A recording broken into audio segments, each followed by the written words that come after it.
Halo, saya Fitra Eri. Selain pembalap profesional, saya juga berprofesi sebagai jurnalis otomotif. Kerjanya itu tidak seenteng yang dilihat di YouTube. Saya tahu nih, kalau saya mau dapat sponsor, prestasi saya harus bagus. Indonesia bisa menjadi pusat motorsport, tidak usah di dunia, minimal di Asia Tenggara.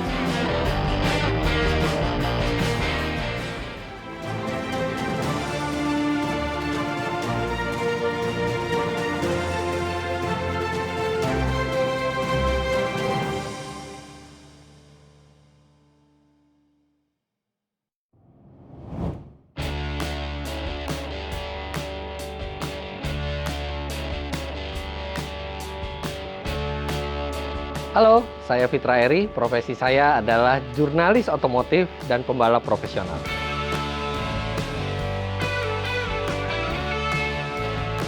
Jadi sebenarnya sosok yang banyak berperan dalam saya suka otomotif itu adalah ayah saya. Ayah saya walaupun seorang dokter, kebetulan beliau itu suka dengan mobil. Jadi setelah beliau nabung itu suka sekali beli mobil baru yang teknologinya maju di zamannya. Dan kalau beliau ke luar negeri itu sering bawa katalog-katalog mobil di luar negeri. Jadi saya dari umur mungkin 4 tahun, 5 tahun tuh sudah terpapar mobil dan saya langsung suka dengan mobil. Karena menurut saya mobil itu adalah satu alat yang bukan hanya berguna buat kita, tapi dia juga ada teknologinya di situ, ada artnya juga di situ, ada desainnya. Dan saya udah melihat mobil itu keren dari saya itu umur 5 tahun dan sejak itu saya selalu suka otomotif.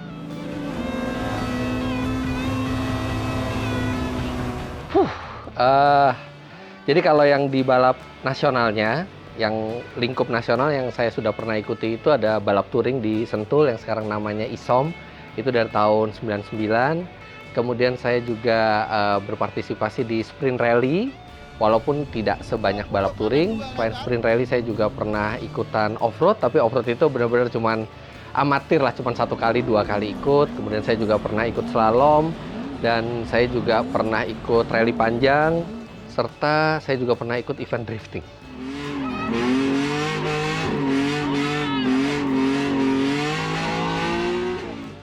Bener, satu lagi drag race, lupa saya malah. Malah drag race itu sebenarnya awalnya saya ikut balap. Jadi itu balap yang paling mudah kan pada saat itu. Jadi cuman pakai mobil apa aja yang ada di rumah, kita pilih kelas yang cocok. Kemudian saya ikut drag race itu dari tahun 96-an kira-kira ikut drag race. Oh ya, tadi ada satu lagi, itu kalau yang nasionalnya. Kalau yang internasionalnya saya ikut 2 event, yaitu event di Malaysia Championship Series dan Sepang 1000 km, serta pernah 2 kali juga ikut Lamborghini Super Trofeo di Malaysia.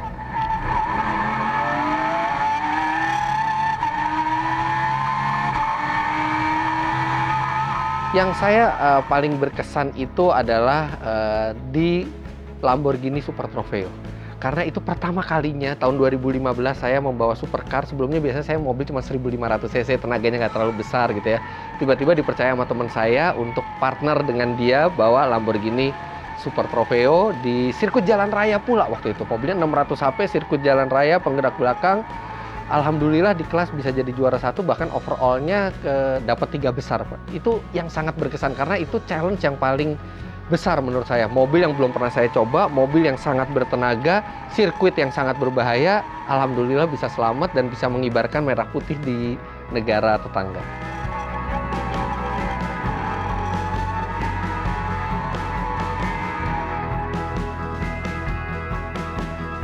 Idola saya itu adalah Michael Schumacher dan Ayrton Senna. Dan itu kalau dari dunia balapnya, karena menurut saya mereka berdua dedikasinya luar biasa, dan mereka itu benar-benar struggle sendiri ya. Maksudnya dukungan dari orang tuanya hanya pada saat mereka muda gitu ya, tapi pada saat mereka sudah dewasa itu mereka benar-benar tidak ada dukungan orang tua sama sekali. Kalau di dunia rally, idola saya adalah Colin McRae.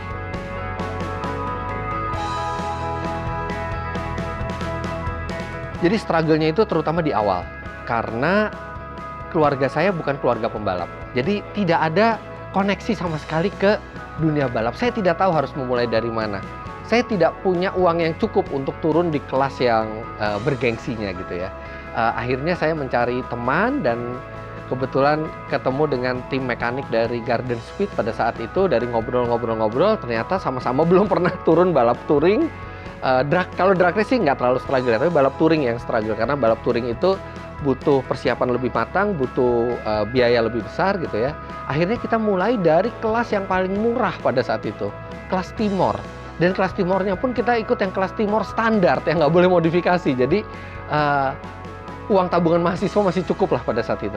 Nah, setelah Timor itu tidak ada, itu baru struggle yang lebih berat lagi. Karena saya harus pindah ke mobil lain yang mungkin lebih mahal, dengan modifikasi yang lebih mahal juga. Untungnya pada saat Timor, pada saat saya balapan itu masih murah, itu prestasinya lumayan bagus. Karena waktu itu saya tahu nih, kalau saya mau dapat sponsor, prestasi saya harus bagus. Karena saya nggak punya teman banyak di dunia balap, akhirnya saya beli buku teknik balap, saya baca dari situ. Dan saya latihan sendiri, akhirnya bagus prestasinya di Timor. Dan yang mestinya jadi struggle berat di kelas setelah Timor, jadi lebih enteng karena kemudian datang sponsor. Saya mulai balap touring itu tahun 99, 2001 sudah mulai mendapat sponsor sebagian, dan alhamdulillah sampai 2023 ini akhirnya bukan hanya dibiayai sponsor, tapi malah saya mendapatkan penghasilan dari dunia balap. Saya sangat berharap Indonesia bisa menjadi pusat motorsport, tidak usah di dunia, minimal di Asia Tenggara. Karena kita jumlah penduduknya besar, kita sekarang sudah punya sirkuit. Kita punya sirkuit Ancol, kita punya sirkuit Sentul, dan kita punya sirkuit Mandalika. Nah, saya sangat berharap peraturan balap di Indonesia itu bisa disinkronkan dengan yang ada di luar negeri, sehingga balapan internasional itu bisa datang lagi ke sini. Dan harapan saya dengan kita sinkron dengan balapan luar negeri, pembalap Indonesia juga bisa mengibarkan merah putih di luar negeri.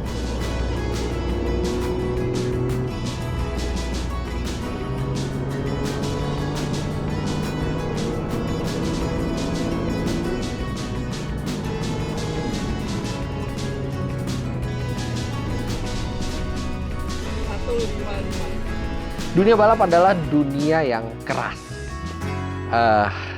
Semua berlomba untuk menjadi yang terbaik. Biaya tidak murah, apalagi faktor bahayanya juga tinggi. Dan kalau kecelakaan, kalaupun kita selamat, biaya perbaikannya juga besar. Jadi, untuk merintis di dunia balap, itu butuh dedikasi tinggi. Apalagi kalau misalnya kita memang ingin berkarir di dunia balap. Kalau kita cuma spending uang di dunia balap, gampang. Kita tinggal jadi orang kaya, bagaimanapun caranya kita buang duit di balap. Tapi kalau kita ingin long run di balap, dan kita ingin balap ini menjadi balap yang profesional, yang tidak hanya menghabiskan uang kita, bahkan mungkin bisa menjadi karir profesional buat kita, butuh satu ketekunan, kemudian membuat activity yang meningkatkan skill kita, dan satu yang jangan dilupakan, ini justru yang paling penting, attitude. Percuma pembalap itu kalau misalnya jago banget, tapi dia tidak bisa bekerja sama dengan tim. Merasa dirinya yang paling hebat. Karena pembalap tanpa mobil yang kompetitif, tanpa tim yang baik, nggak ada artinya. Jadi tekankan bahwa balap itu tim sport, bukan individual sport.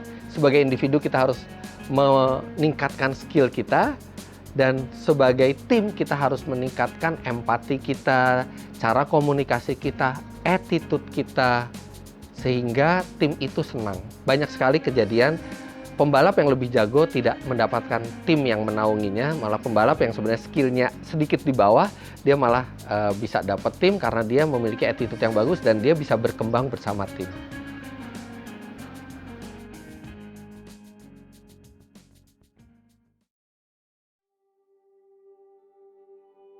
Selamat datang di channel Fitra Eri. Hari ini saya sudah sampai di Dream Garage. Sekarang saya sudah berada di depan pagar rumahnya Om Andre Taulani. Yes, Pindad mau.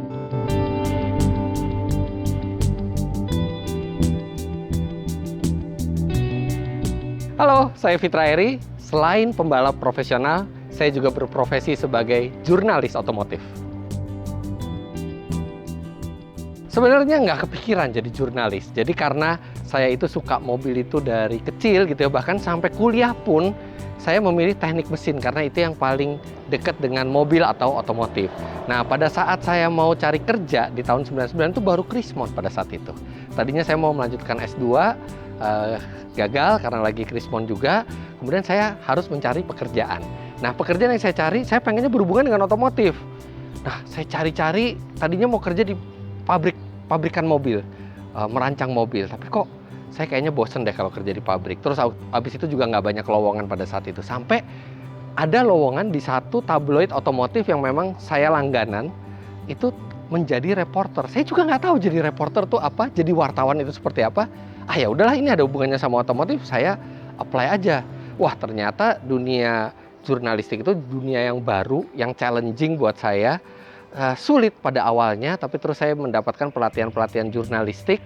Dan ternyata saya makin lama berada di dunia jurnalistik itu semakin cinta. Karena di dunia jurnalistik kita setiap hari ketemu orang baru. Kita setiap hari ketemu mobil baru, ketemu teknologi baru. Ini bidang yang sangat-sangat tidak membosankan. Makanya sejak awal saya kerja di tahun 99 sampai sekarang saya tetap mempertahankan profesi saya sebagai jurnalis otomotif.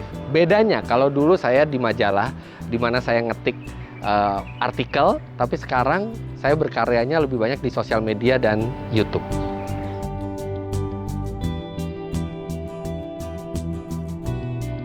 Tentu saja yang paling berkesan itu adalah bisa mencoba mobil baru yang belum ada di Indonesia, yang bahkan kita diterbangkan ke negara asal mobilnya untuk bertemu langsung dan mereview mobil itu sebelum mobil itu mendarat di Indonesia. Itu selalu pengalaman yang berkesan setiap kali mendapatkan kesempatan tersebut. Dan ada satu sebenarnya yang ini benar-benar luar biasa. Pada saat mobil terkencang di dunia pada saat itu, yaitu Bugatti Chiron Sport, yang di sini tidak ada APM-nya. Dan artinya kalau di sini tidak ada APM-nya, kita juga sulit untuk mendapatkan undangan untuk mereview di luar negeri. Ternyata mobil itu didatangkan ke Indonesia untuk eksklusif preview. Jadi eksklusif preview untuk customer-customer yang mungkin mau membeli Bugatti Chiron Sport. Nah, pada saat mobil itu didatangkan, mereka mengundang jurnalis untuk mencoba, tapi tidak semua jurnalis diizinkan, dan saya itu satu-satunya jurnalis otomotif yang diundang untuk merasakan mobil terkencang di dunia di Indonesia. Jadi perasaannya wow ya, walaupun di Indonesia kita ngetesnya, tapi saya tahu bahwa mobil itu adalah mobil terkencang di dunia dan khusus didatangkan ke Indonesia, salah satunya untuk di-review saya. Like 3, 2, 1, go! Wow, wow. Oh my God! Ini kencang sekali. And brake. Wow! Wow! Wow! Wow! Amazing! Tentu sukanya banyak ya, jadi kita selalu ketemu dengan mobil baru, teknologi baru, dan itu benar-benar bidang yang sangat tidak membosankan sama sekali. Orang lain belum pakai mobil baru itu di jalan, saya udah pakai. Dan saya juga menjadi yang terdepan dalam mengetahui teknologi-teknologi mobil di masa depan atau teknologi sekarang. Nah, dukanya ya pasti kerjanya itu tidak seenteng yang dilihat di YouTube. Ada pekerja di belakangnya, kita harus mengambil data. Kadang-kadang sampai tengah malam kita ngambil data mobil ini. Kemudian kita membuat skrip. Kemudian setelah skrip itu kita syuting. Syuting itu belum tentu dingin, bisa seperti sekarang, panas sekali syutingnya. Belum lagi setelah syuting ternyata ada kesalahan yang kita buat, kita harus mengulang lagi gitu ya. Tapi ya itu bagian dari pekerjaan, tapi duka yang paling berat buat seorang jurnalis adalah ketika sudah jatuh cinta dengan mobilnya, tapi mobilnya harus dikembalikan karena itu mobil pinjaman. Itu bagaikan kita berkenalan dengan seseorang, kita sudah sangat akrab dengan orang tersebut, tiba-tiba kita harus pisah. Nah, itu kalau sudah melibatkan perasaan ke mobil, kadang-kadang ada beratnya itu ketika harus berpisah dengan mobil yang sangat kita suka.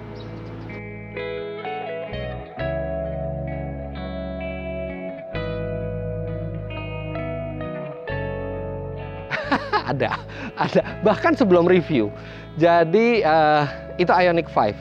Jadi ceritanya pada saat itu saya diminta bantuan oleh Hyundai untuk mempresentasikan mobilnya. Karena mobil ini teknologinya canggih sekali di zamannya. Mobil ini belum dijual. Mobil ini baru mau diperkenalkan dan mereka meminta bantuan saya untuk mempresentasikan mobil tersebut untuk di YouTube mereka. Belum saya review nih, saya belum pernah jalan pakai itu mobil, saya belum pernah merasakan apa plus minusnya, saya baru tahu teknologinya aja. Tapi begitu ketemu itu mobil, bentuknya membuat saya jatuh cinta. Warnanya Dove membuat saya jatuh cinta. Kelegaan ruangnya, kemudian fitur-fiturnya. Jadi begitu selesai syuting, pada saat itu saya bilang ke Hyundai, ini kapan dijual? Tunggu aja mas, kita belum pasti tanggalnya berapa. Saya pesan satu ya, harganya berapa? Harganya juga belum pasti, tapi di kisaran segini sampai segini. Oh ya udah, kalau harga segitu oke, saya pesan satu ya. Itu saya beli pertama kali ketemu mobilnya.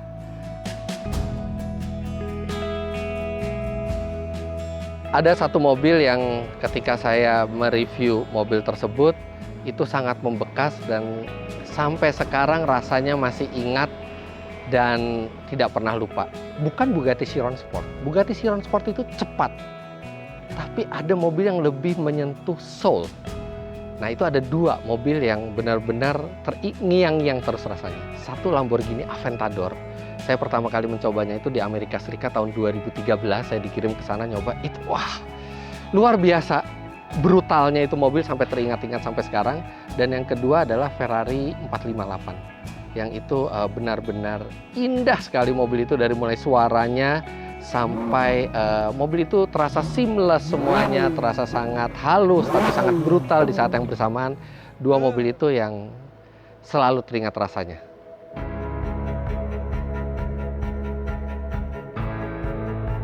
Saya berharap industri otomotif di Indonesia bisa menjadi yang terbesar minimal di Asia Tenggara. Karena Asia Tenggara tidak ada yang produsen mobil.